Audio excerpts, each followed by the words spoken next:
Hi, my name is Michelle Conklin, and I'm the Executive Director of Bots IQ, a program of the Pittsburgh Chapter National Tooling and Machining Foundation. The Pittsburgh Chapter NTMF works to train and develop future generations for the manufacturing industry.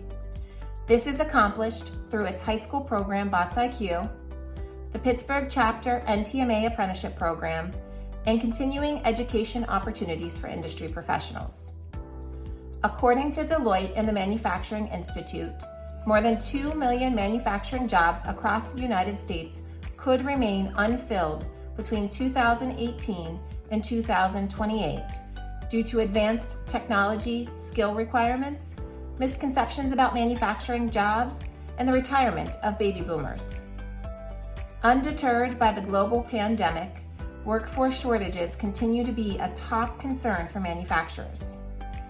Please consider supporting the Pittsburgh Chapter NTMF through the Pennsylvania Education Improvement Tax Credit Program, a Bots IQ program sponsorship, or a tax-deductible donation.